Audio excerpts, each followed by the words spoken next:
anoitecer em Cafarnaum, a casa de Pedro tão simples, casinha comum,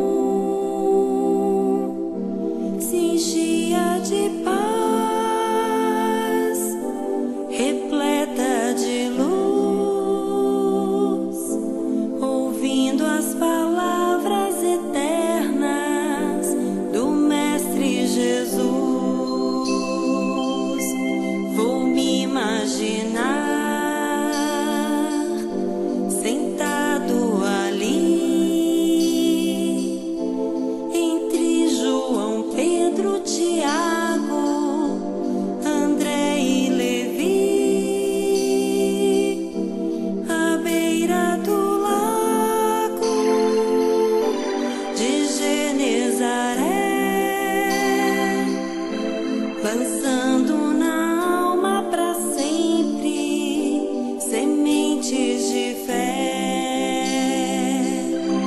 E eu tão criança ainda, naquele lugar, quem sabe Jesus me levasse para passear no quintal da casa de Pedro, à luz do luar, sentindo a brisa da noite, o perfume do mar.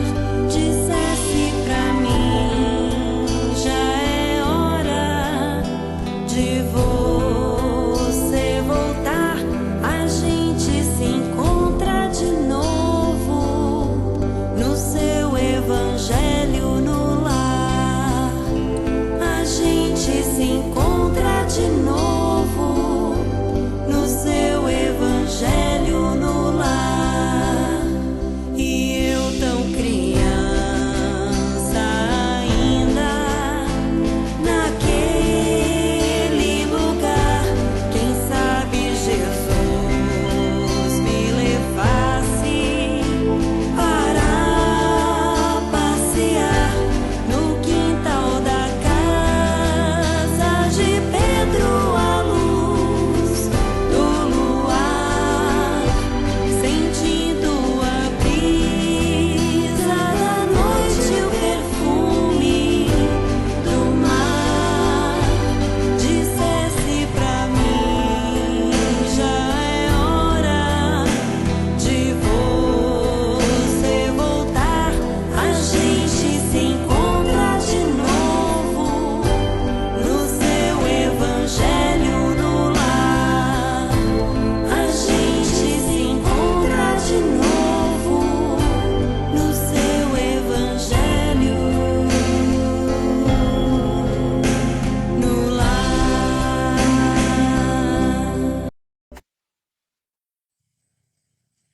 Boa noite, queridos irmãos. Nós gostaríamos de agradecer ao 24º Seu pelo convite para essa noite de estudos. E para que nós pudéssemos começar o estudo de hoje, nós escolhemos como texto inicial do livro Terapêutica de Emergência, de Divaldo Pereira Franco, por Espíritos Diversos, o capítulo 4, mensagem de Amélia Rodrigues, com o título Evangelização, Desafio de Urgência. Estes são como aqueles tempos, embora o espaço de 2000 anos que os separam. A opressão e a força mudaram de mãos. No entanto, prosseguem gerando infortúnios e dor. O homem, escravo das paixões, padece a hipertrofia dos sentimentos, enquanto o monstro da guerra, com sua falciante, persiste em devorar vidas. Há lutas de destruição em toda parte. Qual ocorria naqueles dias em que veio Jesus para dar início a era do espírito imortal. Hoje, porém, pode-se adicionar aquelas condições negativas, entre outras lamentáveis ocorrências, a destruição do instituto da família, liberando crianças e jovens que se arrojam na desabalada correria da loucura, agraçar avassaladora, parecendo anunciar o fim dos tempos, da ética e da civilização, em desolador retorno à barbárie, ao primitivismo.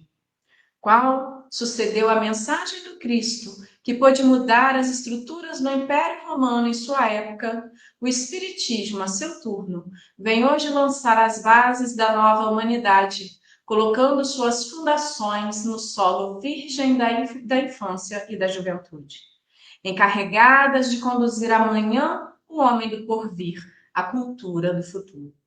Não obstante a diagnose pessimista dos filósofos negadores do século XIX, asseverando que o homem atual seria cético, ateu, a humanidade aturdida de agora, decepcionando-os, faz a viagem de volta a Deus, por significar a sua presença nas almas, a vigorosa força que emula o progresso, a perfeição de que ninguém se furtará. O Espiritismo, para desencanto dos anarquistas e nihilistas, restaura a fé nacional nas consciências e estabelece os alicerces seguros sobre os quais se erguerá o templo da paz, onde a felicidade será bênção acessível a todos. Sem dúvida, a revolução filosófica, as conquistas científicas e a renovação tecnológica abriram para o homem horizontes dantes jamais sonhados. Não bastaram, porém, tais aquisições para que se lograsse harmonizar o homem consigo mesmo quanto com seu próximo. Caminhando pelas veredas da reação ao conceito espiritualista, conforme a ortodoxia do passado, a investigação científica e a cultura se divorciaram de Deus, conseguindo admiráveis resultados extremos, que redundaram em tremendo esvaziamento dos sentimentos. Com raras exceções, a criatura enriquecida pelo intelecto chafurda no abismo da revolta e se alucina, atirando-se à loucura irreversível ou ao suicídio infeliz. Quando não se deixa intoxicar pelos vapores da indiferença, mumificando-se na frieza para com as emoções superiores, matando a esperança e o amor. Isso porque tem feito falta Jesus no coração e na mente dos indivíduos. Ao Espiritismo cabe a honrosa tarefa de trazê-lo de volta, atuante e dócil, vigoroso e libertador, conforme ocorrera antes. As vozes do além-túmulo, que lhe obedecem ao comando, promovem na terra uma clarinada de despertamento, pondo em ruínas as velhas construções do materialismo, nas diversas expressões em que se manifesta, ensejando compreensão nova da vida e da realidade do ser imortal. Neste sublime cometimento, porém, a floração infanto-juvenil, rodas do progresso e do amanhã que avançam pelos pés do presente, assume a grandeza de um desafio que nos cumpre aceitar, conjugando esforços em ambos os lados da vida, para conduzir com segurança e sabedoria, evitando os lamentáveis erros transatos. O homem será o que da sua infância se passa. A criança incompreendida resulta no jovem revoltado e este assume a posição de homem traumatizado, violento. A criança desdenhada ressurge no adolescente inseguro que modela a personalidade do adulto infeliz. A criança é sementeira que aguarda. O jovem é campo fecundo. O adulto é seara em produção. Conforme a qualidade da semente, teremos a colheita.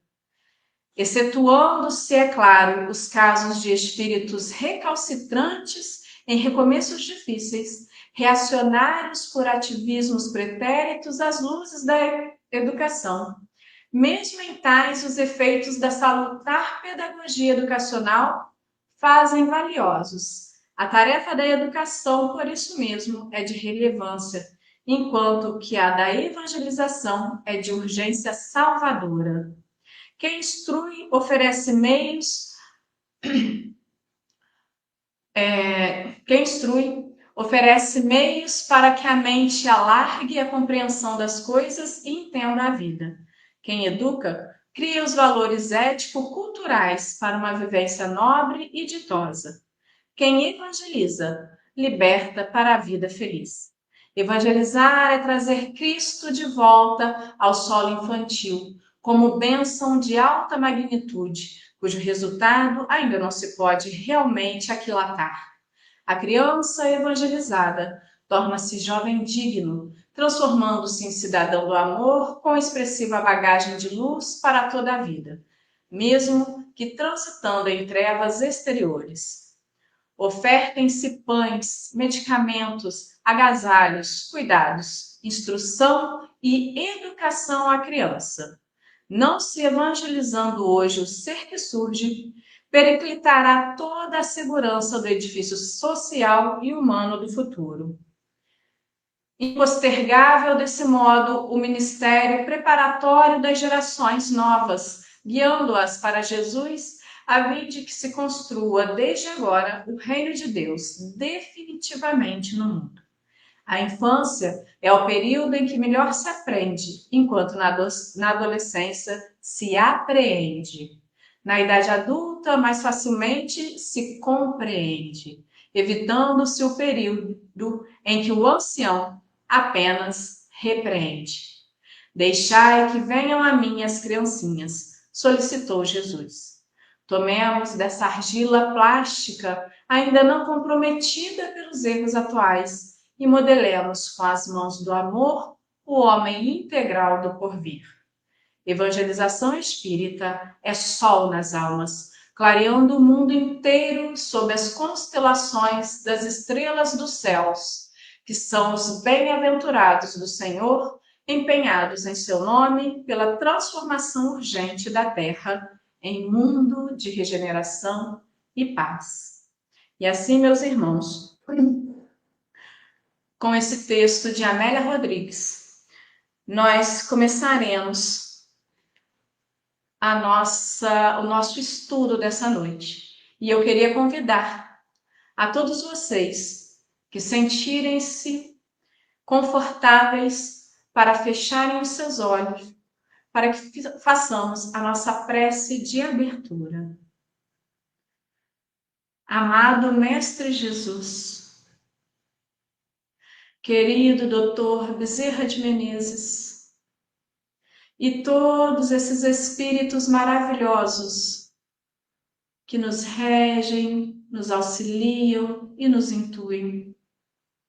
Rogamos que possam estar conosco nesta noite de estudos, de aprendizado, nesta noite onde queremos, Senhor, esclarecer um pouco mais sobre a importância da evangelização em cada lar, em cada coração.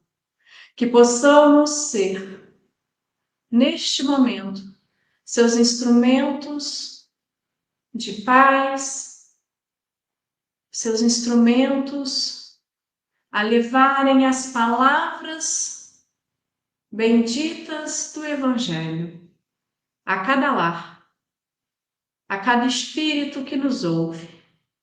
E desta forma, queridos amigos espirituais, pedimos que esteja conosco, nos auxiliando e que possam continuar a trazer estas vibrações e irradiações maravilhosas de paz e de luz a cada um de nós. Se conosco, mestre amigo, graças a Deus. Bem, meus irmãos, o nosso tema de hoje é a evangelização como ferramenta de transformação social. Então, mais uma vez, eu gostaria de dar a todos vocês o meu mais cordial boa noite. Mais uma vez, agradecer ao 24º Seu pelo convite para juntos refletirmos sobre esse tema maravilhoso, que é a evangelização como ferramenta de transformação social.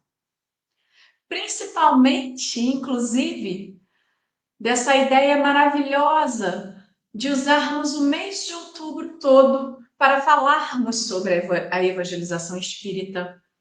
Esse mês de outubro, onde a nossa cidade querida, a cidade de Valença, interior do estado do Rio, vivencia um momento ímpar que ocorreu na semana passada com o Medieval, o mês do jovem espírita de Valença. E mês também em que todos nós, espíritas de forma geral, somos agraciados com uma data muito importante. E os espíritas brasileiros conseguimos comemorar com louvor ao menos 3 datas importantíssimas de auxílio à humanidade, as quais formam uma tríade de luz e do progresso, representada da seguinte maneira.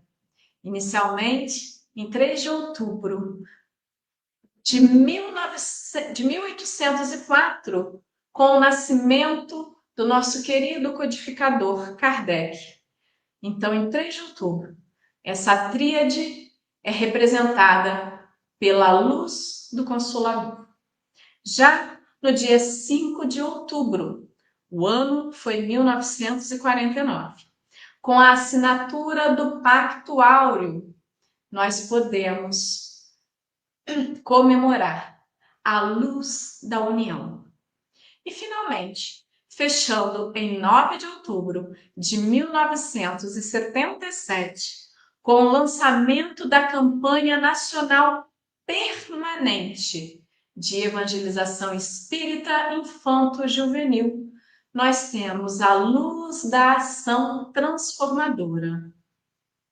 Assim, meus queridos irmãos, nós podemos perceber que a bendita doutrina espírita é também um veículo elevado para a educação do espírito imortal, trazendo em seu bojo a tarefa da edificação do reino de Deus aqui na Terra. O mesmo espírito de Amélia Rodrigues, ela diz-nos que a evangelização espírita é sol nas almas, clareando o mundo inteiro sob as constelações das estrelas dos céus, que são os bem-aventurados do Senhor, empenhados em seu nome pela transformação urgente da terra em mundo de regeneração e paz. Através dessa referência que foi o texto que trouxemos para a leitura inicial, a gente percebe que essa referência ela nos ajuda a situar que quando falamos em evangelização, não estamos falando apenas de exposição de conceitos ou de repasse de informações. Estamos falando de vida, de prática, de transformação íntima e social, pois ela tem os seus fundamentos nas premissas de reencarnação, responsabilidade individual e aperfeiçoamento moral. Hoje, então, eu quero convidar a todos para juntos caminhar à luz dos ensinamentos dessa doutrina espírita maravilhosa e consoladora, que nos inspiram à ação e ao compromisso. Que cada palavra aqui proferida possa tocar o nosso coração, despertar nossa consciência e nos impulsionar à prática genuína do Evangelho. Eu espero que possamos nos abrir ao aprendizado, à reflexão, mas que possamos, sobretudo, nos abrirmos à vivência. E para a gente começar, né, esse estudo, eu dividi esse estudo em duas partes. E nessa primeira parte, nós vamos falar um pouco sobre o fundamento da evangelização na doutrina espírita. E para a gente começar, a gente precisa se perguntar, afinal de contas, o que é a evangelização espírita?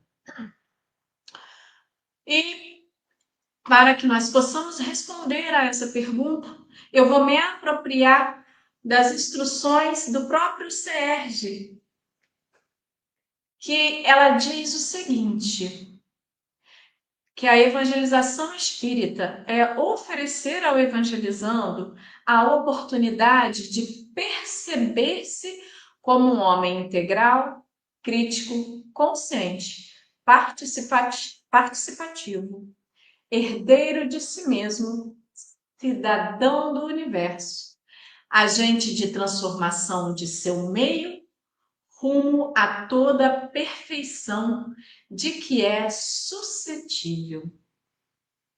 Ou seja, a evangelização, ela vai além de transmitir conteúdos doutrinários. Ela tem por objetivo formar integralmente o ser. É auxílio ao espírito imortal que somos.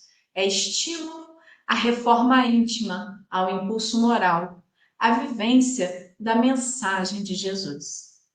No Livro dos Espíritos, na questão 403, Kardec, ao perguntar aos espíritos o que era a moral, então, eles respondem da seguinte maneira: a moral é a regra de conduta cuja finalidade é nos conduzir à felicidade, segundo a nossa natureza e segundo a finalidade de nossa existência.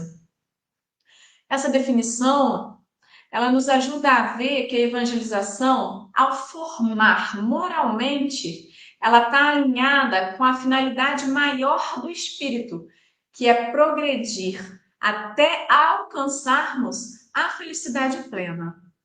Já na questão 383, qual é para o espírito a utilidade de passar pelo estado de infância? Eles dizem a Kardec que, encarnando com o objetivo de se aperfeiçoar, o espírito, durante esse período, ou seja, o da infância, ele é mais acessível às impressões que recebe e que podem auxiliar o seu adiantamento, para o qual devem contribuir os que estão encarregados de educá-lo. Então, na questão 383, a gente já começa a ver a importância da infância e da educação, logo, da evangelização, como base de transformação espiritual. Ela nos mostra ainda que durante a fase da infância, os espíritos milenares que estão em convívio conosco são mais fáceis e mais suscetíveis de receberem as impressões que nós desejamos dar-lhes. Então, é um momento muito propício para que nós observemos os nossos filhos, os nossos tutorados, os nossos evangelizandos, e comecemos a ver quais as tendências perniciosas que eles possam ter para auxiliá-los a se livrar ou ao menos a reduzi-las. Nos demonstra também com clareza o quanto que nós, como família, como pais, temos a responsabilidade de educar a esses espíritos. Mas não é uma educação apenas intelectual.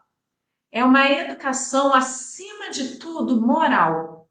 Mostra o papel crucial da família na evangelização do ser. Porque cabe aos pais a responsabilidade inicial do espírito encarnado. A responsabilidade de ensiná-lo moralmente, de ajudá-lo na sua evolução. E aí, mediante isso, a gente pergunta: por que evangelizar? Bem, a gente precisa evangelizar por conta da nossa necessidade de transformação.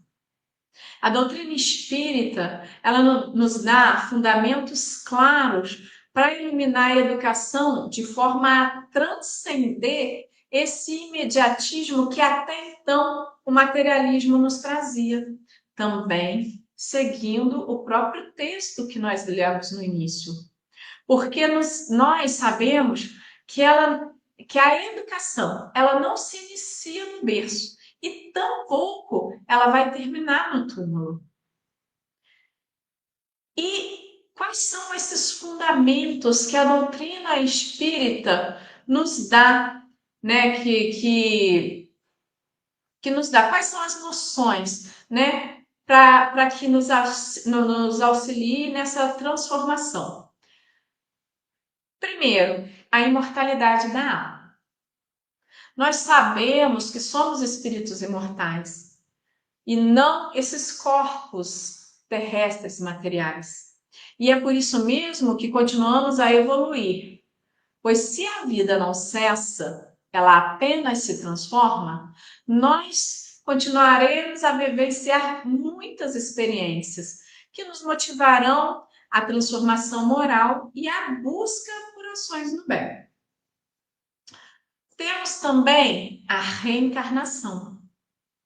Ou seja, nós espíritas sabemos, que vivenciamos múltiplas existências, criando assim um ciclo de aprendizado, porque cada nova encarnação é uma oportunidade para o nosso aperfeiçoamento, onde vamos vivenciando novos desafios e temos a oportunidade de corrigir os erros do passado. Temos ainda a lei de causa e efeito, ou seja, somos responsáveis por todos os nossos atos. E por isso, essa lei ela é um grande instrumento da justiça divina, que visa o aprendizado e o aprimoramento moral e a reparação dos erros por nós cometidos. E isso não como um castigo ou uma punição de Deus, nada disso. Na verdade, é como uma demonstração desse amor justo de Deus por nós, espíritos que fomos criados simples e ignorantes. Temos ainda o livre-arbítrio, que é a capacidade de escolhas. E isso nos remete novamente à responsabilidade. Porque mesmo as menores escolhas que fazemos no nosso cotidiano, elas possuem uma consequência. Pode ser uma consequência benéfica, como uma consequência não tão boa assim. E essas consequências, elas afetarão o nosso futuro, sem sombra de dúvidas. Sendo assim, uma grande oportunidade para o nosso aprendizado e para o nosso crescimento. E por último, o progresso moral contínuo, porque nós não somos seres estáticos. O progresso do espírito é o fruto do próprio trabalho, mas a doutrina ela nos esclarece que a evolução é uma marcha contínua e ascendente, apesar de cada um fazê-la ao seu turno. No próprio Livro dos Espíritos também, na questão 603, os espíritos, ao responderem a Kardec o que se deveria entender por progresso moral, eles esclarecem que é a sucessiva aproximação de Deus, através das nossas boas inclinações. Eu vou repetir a resposta deles. É a sucessiva aproximação de Deus através das boas inclinações. Olha que linda é essa resposta dos espíritos. Vocês concordam comigo? Porque, veja bem, sucessiva aproximação de Deus, ou seja, Deus que é a perfeição absoluta e a fonte de todo bem, à medida que a gente vai evoluindo moralmente, mais a gente vai se purificando e mais a gente vai nos livrando das nossas imperfeições e vamos nos tornando mais semelhantes ao Criador. É claro que aqui nem estamos falando de uma aproximação física, mas sim de uma elevação espiritual, onde a criatura se harmoniza cada vez mais com as leis divinas, baseadas sempre no amor e na caridade. E assim, a gente começa a conseguir sentir Deus dentro de nós. Tal como Paulo descreve em Gálatas 2:20, quando Paulo fala assim: fui crucificado com Cristo. Assim, já não sou eu quem vive, mas Cristo vive em mim. A vida que agora vivo no corpo, vivo-a pela fé no Filho de Deus, o qual me amou e se entregou a si mesmo por mim. Gente, quando a gente começar a sentir, pelo menos, que não sou mais eu quem vivo, e sim Cristo que vive em mim, a gente já vai ter alcançado um grande pulo na nossa evolução. E assim, isso é Paulo falando de Jesus, mas isso são os sentimentos de Jesus para com Deus. Pois eu e o meu Pai somos um. Jesus falou isso. Então, vamos agora destrinchar um pouco o que Paulo de Tarso falou. Primeiro ele começa falando, fui crucificado com Cristo. Ou seja, essa crucificação mencionada por Paulo é lógico que não se refere ao ato de morrer na cruz de forma literal, sabemos disso. Mas sim a morte simbólica do velho eu. Ou seja, é necessário que morramos para o homem velho, egocêntrico e egoísta, vivendo uma profunda transformação moral, entregando-nos totalmente ao Evangelho de Jesus, que é o modelo e guia da humanidade. Tal como fez Paulo, que deixou de ser o primeiro perseguidor cristão para se tornar o apóstolo dos gentios. Depois ele fala assim: assim já não sou eu quem vive, mas Cristo vive em mim. Nossa, isso é belíssimo.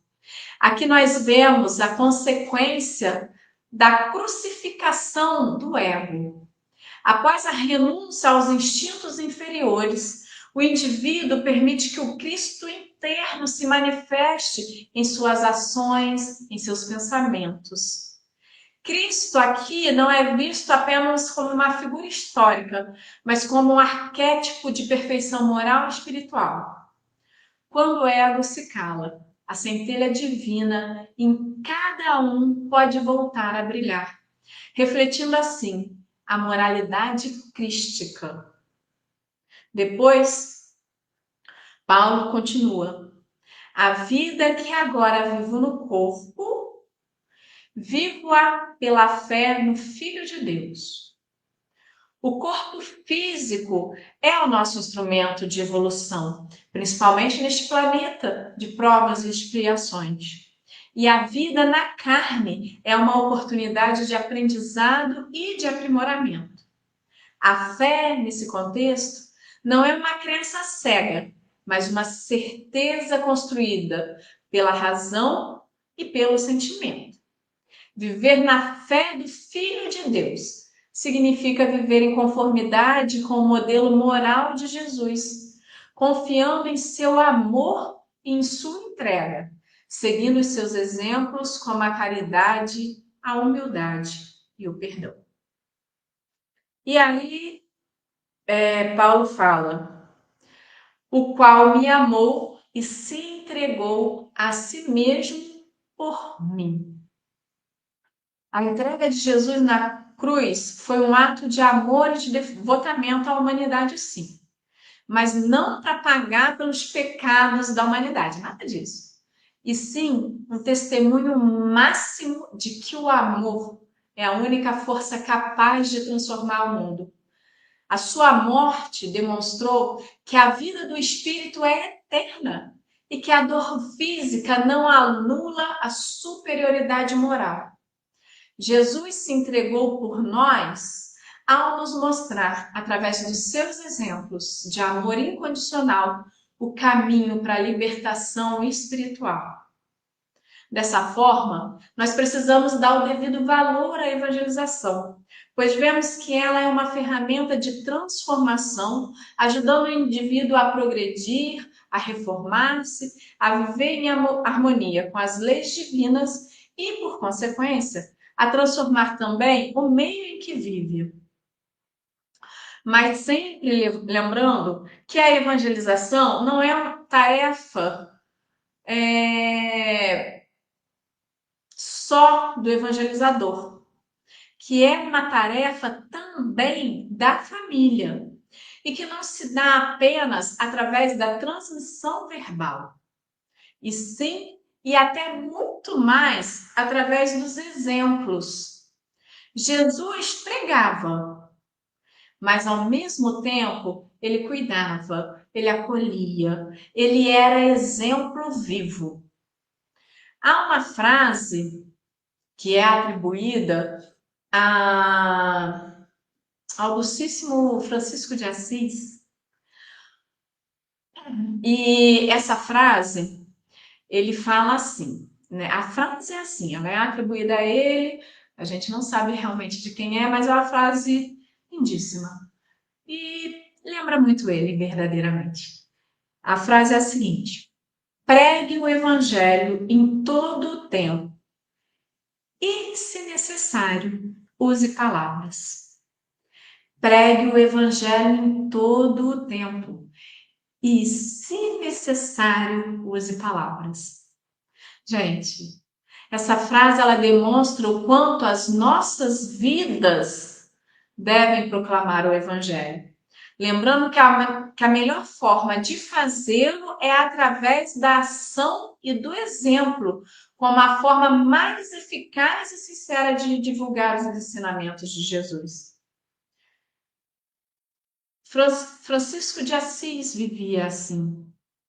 Ele viveu o evangelho do Cristo. Chico Xavier era assim. Ele viveu o evangelho de Cristo. A pregação verbal, embora ela seja útil, sim, ela deve ser secundária e deve ser um reflexo da conduta moral do indivíduo. Porque se nós pregamos algo e agimos totalmente diferente do que pregamos, na realidade estamos sendo hipócritas. Então, nós temos que perceber que é muito melhor agir do que falar. E é por isso mesmo que a caridade surge como uma evangelização silenciosa. Devemos vislumbrar o Evangelho de Jesus não apenas como um conjunto de narrativas, mas como um código moral que deve ser aplicado no cotidiano. A caridade, que é o princípio fundamental da moral cristã, ela se manifesta através de ações de benevolência, de indulgência e de perdão. Os Espíritos nos dizem isso. E a verdadeira pregação acontece quando esses três princípios são vivenciados. O princípio da benevolência, demonstrando bondade e disposição para ajudar o próximo em todas as circunstâncias, sem esperar recompensa. O princípio da indulgência, para que nós possamos ser tolerantes com as imperfeições e erros dos outros, evitando os julgamentos e as críticas destrutivas. E o princípio do perdão, renunciar ao ressentimento e à mágoa, compreendendo as falhas alheias e libertando-se de sentimentos negativos. Depois nós percebemos que precisamos ter a força do exemplo. A doutrina espírita ela enfatiza a ideia de que a melhor maneira de convencer alguém é pelo exemplo vivo, tal qual fez Jesus. Uma vida pautada na moral cristã, ela atrai e inspira mais do que 1000 palavras. Por isso é de crucial importância que nós, como evangelizadores, tenhamos coerência entre o discurso e a prática. E lembrando que nós somos evangelizadores na casa espírita. Nós somos evangelizadores quando somos pais, quando somos tios, quando somos avós, quando somos vizinhos. Porque o papel de evangelizar é o papel social. Não se limita às paredes de uma casa espírita ou de um templo de oração. A pessoa que vive de acordo com os ensinamentos que prega demonstra a eficácia e a verdade desses ensinamentos. A hipocrisia, por outro lado, afasta e desacredita a mensagem. Palavras sim, mas quando necessárias. O uso das palavras é válido e importante para esclarecer, para consolar, para orientar, mas deve vir como um complemento da ação e não como um substituto dela. A frase "fora da caridade não há salvação" resume bem essa ideia, ao indicar que a salvação ela está vinculada ao amor ao próximo e não a simples fé ou a rituais religiosos. As palavras devem ser utilizadas quando a atitude desperta o interesse do outro, quando este se sente receptivo e busca um esclarecimento. Por outro lado, o evangelizando, ou seja, aquele que está recebendo a lição, não deve ser um mero receptor passivo. Ele deve participar, ele deve questionar, ele deve refletir, ele deve praticar, ele deve sentir-se parte da tarefa de transformação. Porque ninguém transforma ninguém. A metamorfose de cada um é individual. E para a gente enriquecer essa nossa reflexão, eu vou agora transcrever uma mensagem psicografada do espírito... Desculpa, não é psicografada. Ela foi psicofônica, do espírito Bezerra de Menezes, através do médium Divaldo. A mensagem, um trechinho dela, é o seguinte: o Evangelho de Jesus tem regime de urgência. Já não podemos postergar a vivência da palavra do Senhor. Ouvimos-la, anotamos-la, registramos-la na memória e, não obstante, conduzimos os passos muito distantes do cumprimento do dever. Convidados pelo Mestre no momento histórico mais grave da sociedade, imolemo-nos por amor. Já não temos as arenas onde as feras e gladiadores nos ceifavam a vida física. Já não somos atados a madeiros que se transformam em fogueiras vivas, cujas chamas apagam a claridade das estrelas. Mas nos encontramos em um campo de batalha muito mais severo, muito maior, que é o mundo. As feras ululantes e vigorosas estão dentro de nós. Sangue sedentas umas, apaixonadas outras, atormentadas e atormentadoras as demais. Gente, essa mensagem de Bezerra de Menezes destaca a urgência da vivência do Evangelho e nos alerta de que o verdadeiro campo de batalha é interior. As feras de que fala são as nossas paixões, as nossas imperfeições. A evangelização, então, começa dentro de nós, com a vivência consciente. Assim, podemos concluir essa primeira parte. E eu vou concluí-la dizendo o seguinte: a evangelização espírita, ela não é opcional e nem decorativa. Ela nasce da urgência de formar espíritos conscientes e da sua imortalidade, de sua missão, de suas relações com o próximo e com Deus. Alicerçada na doutrina, ela visa a formação moral e espiritual e responde à necessidade de transformação individual, a nos preparar para agir no mundo e a viver neste mesmo mundo. E assim, como eu falei com vocês, eu dividi essa palestra em duas partes. E chegamos à nossa segunda parte, que fala sobre a evangelização como transformação, não só do ser, mas também transformação do meio. Porque a gente já sabe, a gente já falou ali em cima, que a transformação do ser, ela se dá através da reforma íntima, através do crescimento moral. Quando nos evangelizamos, quando participamos de processos de evangelização, seja como evangelizando ou como evangelizador, nós somos convidados a essa reforma íntima, né? No Evangelho segundo o Espiritismo, eu não vou me recordar o capítulo, tá? Mas Kardec, ele nos lembra da metáfora do grão de trigo, né? Se o grão de trigo caindo na terra não morrer, fica ele só. Mas se morrer, dá muito fruto. Então, a gente percebe que quando o nosso eu velho, ele precisa morrer. Porque quando ele morre, o que acontece? Há a germinação do eu novo. Aplica-se isso perfeitamente à evangelização. Por quê? Porque nós precisamos morrer para as atitudes equivocadas e ressurgir para a vivência do bem. Dessa forma, minha gente, a gente já percebe que a evangelização ajuda o ser a mudar, a elevar-se, a integrar valores e a transformar-se.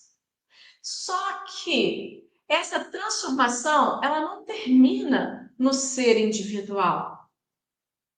Quando eu me transformo, ou seja, quando o ser ele se transforma individualmente, ele também começa a transformar o meio que o cerca.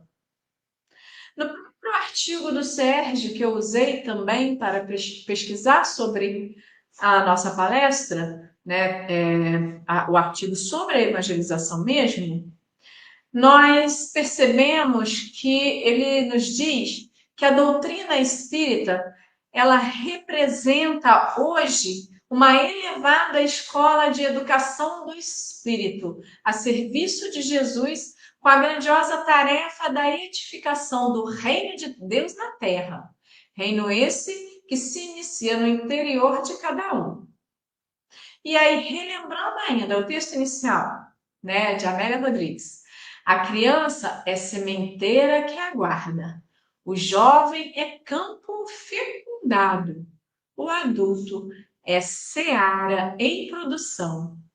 Portanto, se evangelizarmos, formamos seres que agem no seu meio, na família, no centro espírita, na comunidade, na escola, no trabalho, promovendo nesses ambientes a fraternidade, a caridade, a paz, a autoiluminação e a iluminação de outros. Mistério se faz e foquemos nas consequências das escolhas morais e na vida futura, reforçando a todos aqueles que nos cercam que as nossas atitudes aqui e agora influenciam não somente o ambiente presente, mas a eternidade. Quantos espíritos sabemos nós que acabam vivendo milênios, séculos, sofrendo pelas consequências dos próprios atos? Quanta dor percebemos nos irmãos que se equivocam por caminhos destrutivos, por caminhos de desamor, por caminhos que levam à desunião. Então, nós precisamos divulgar aos quatro ventos a importância de termos atitudes nobres, de perseverarmos no bem em tudo, em cada momento, quer estejamos sendo observados ou não pelos olhos da carne, porque os olhos espirituais, esses nos observam sempre. Porque o olhar da nossa consciência, essa não pisca. Então, para que possamos alcançar a felicidade que todos nós almejamos, que sejamos hoje íntegros, que sejamos hoje seguidores dos caminhos de Jesus. Bezerra de Menezes ainda nos diz que lentamente as sombras da ignorância planetária cedem lugar às claridades lumíferas que descem da erraticidade superior para apontar o rumo da plenitude. A função do Espiritismo é libertar a consciência da sua sombra, o coração das amarras emocionais negativas. Percebemos, através dessa mensagem de Bezerra de Menezes, o quanto ela reforça que o progresso ele não é somente individual, mas planetário. E que a evangelização espírita colabora para esse progresso, ajudando a sociedade humana a mover-se para a luz.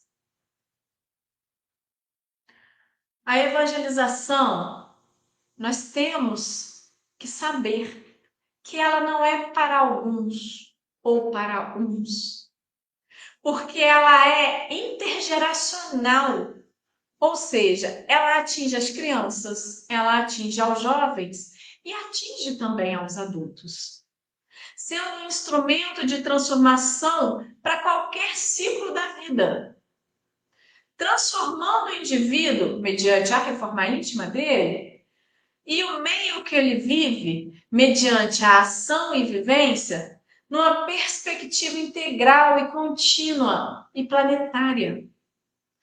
E para que isso se dê corretamente, não basta que aquele que transmite a mensagem seja um profundo conhecedor da doutrina. É lógico que, para sermos evangelizadores espíritas, precisamos estudar as obras espíritas, precisamos conhecer a doutrina, mas antes, porém, é necessário que o evangelizador possua um profundo amor ao próximo, porque é a base da doutrina e a base do Evangelho de Jesus é amar a Deus sobre todas as coisas e ao próximo como a ti mesmo. Para que a evangelização seja eficaz, exige evangelizadores comprometidos. Precisamos de metodologias adequadas que abracem os evangelizandos. Porque se nós também não nos comprometemos em mudar ou em estudar, e se não usamos metodologias que façam com que aquele evangelizando queira estar na casa espírita para aprender, nós não teremos a quem ensinar. Mas, além disso, nós precisamos ter a vivência no serviço de amor ao próximo, para que nossas palavras não sejam apenas palavras que se perderão no tempo e no espaço. Evangelizar significa educar o ser inteiro, espírito, mente, emoção, relação, comunidade. Não é só dar aula de doutrina espírita, é viver a doutrina no dia a dia, com aqueles companheiros a quem nós temos afinidade, mas também com aqueles companheiros em que nós não somos tão afins assim. Preparando assim o futuro ditoso desse amado planeta Terra. Segundo Joana de Ângeles, ela, no livro Filhos de Deus, ela fala o seguinte, assim, bem cortadinho, tá? Eu cortei os pedacinhos e vou falar as partes que eu achei bem pertinentes para esse momento. Ela começa dizendo que um coração caridoso é uma ilha onde a felicidade reside. Num mundo carente, toda vaga de amor é como raio de luz dissipando a treva e apontando rumo. Ou seja, primeiro, minha gente, um coração caridoso nos faz sermos pessoas felizes. É a cura para nossas agonias, para as nossas tristezas. E neste mundo nosso, tão carente, qualquer demonstração de amor é como um raio de luz que vai dissipando toda a treva, apontando o rumo, ou seja, sendo um farol para aquele irmão perdido na tempestade das suas dores, perdido no mar revolto da sua solidão, das suas revoltas. E ela ainda diz mais: rompe os teus bloqueios, teus receios e limites, e deixa que o amor te conduza, fluindo de ti para os demais, cooperando e confiando no bem. Tens a diretriz para a tua harmonia em relação a ti próprio e a todos os demais. Então, quando a gente coopera no bem,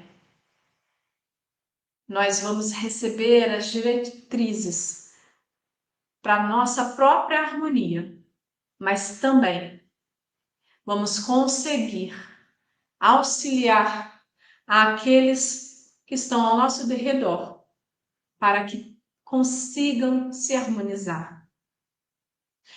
E para encerrar, eu vou trazer mais um pouco dos trechos da psicofonia de Bezerra de Menezes, que foi recebido pelo médium Divaldo no final da conferência pública de 2009. Era em torno da maternidade, mas os trechinhos que eu peguei cabem bem a nós. Bezerra diz assim: estamos sendo convocados pelos espíritos nobres para ser os lábios pelos quais a palavra de Jesus chegará aos corações empedernidos. Estamos sendo convocados para ser os braços do Mestre que afaguem, que se alonguem na direção dos mais aflitos, dos combalidos, dos enfraquecidos na luta. Estamos colocados na postura do bom samaritano, a fim de podermos ser aquele que socorre o caído na estrada de Jericó da atualidade. Sois os herdeiros do Evangelho dos primeiros dias, vivenciando a última hora. Estais convidados a impregnar o mundo com ternura, utilizando-vos da compaixão. Sede vós aquele que ama. Sede vós, cada um de vós, aquele que instaura o reino de Deus no coração e dilata-o em direção da família, do lugar de trabalho, de toda a sociedade. Não postergueis o dever de servir para amanhã, para mais tarde. Fazei o bem hoje, agora, onde quer que se faça necessário. Então, meus irmãos, com essa mensagem de Bezerra de Menezes, que nos impele à ação imediata, que nos chama para a urgência e para o amor. Não procrastinemos, sirvamos agora, transformemos agora. Eu faço o convite a cada um de nós, àqueles que já participam da evangelização, renovem o compromisso, busquem cada vez mais conhecimento, prática e serviço. Se ainda não participa, considere ingressar nesse trabalho, pois a evangelização é uma ferramenta de transformação que beneficia você e o mundo. E aos evangelizandos, assumam-se como participante ativo, estude, pratique, sirva. Lembremos-nos novamente da metáfora do grão de trigo, quando morremos para o velho eu e germinamos para o novo eu, damos muitos frutos. Finalizo então com gratidão, pedindo a Deus e a Jesus que nos abençoe e pedindo ao Espírito do Dr. Bezerra de Menezes e a todos os bons espíritos que nos apoiem nessa tarefa de luz. Muito obrigada pela atenção de todos e que possamos sair dessa conversa, desse estudo de hoje, motivados, renovados, prontos para agir.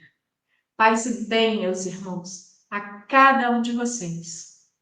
E assim, Mestre bendito e amado, vós que sois a luz do mundo, vós que fostes o primeiro evangelizador dentre nós, rogamos, Mestre, que possamos seguir os seus passos, que possamos nos abrir para a claridade bendita do seu Evangelho, vivendo, renovando-nos a cada dia, superando-nos a cada dia, que sigamos no progresso contínuo, sem desanimar, que possamos ser luz para aqueles que ainda encontram-se em trevas, que possamos ser abrigo para aquele irmão que sente-se sozinho, abandonado, carente, que sejamos mestre amigo, seus braços, sua voz, sua perna, a aliviar todos os corações doridos. Tantos, Senhor, tantos corações sofredores que se encontram neste mundo. Que nós tenhamos olhos para enxergar o irmão caído e ouvidos de ouvir, muitas vezes, o pedido de socorro, aquele até silencioso, dos irmãos que nos cercam. Não nos deixemos ser, Senhor, aqueles que ignoram o irmão que necessita do nosso cuidado. E assim, Mestre, que possamos evangelizar através da nossa mudança real, íntima e verdadeira. E que assim, se necessário for, que possamos usar as palavras para dar continuidade à evangelização iniciada na prática. E assim, Mestre amado, queridos amigos de luz que estiveram conosco durante esta noite de estudo, Nós agradecemos esta noite bendita e pedimos permissão para terminarmos este estudo da noite de hoje. Graças a Deus, Senhor.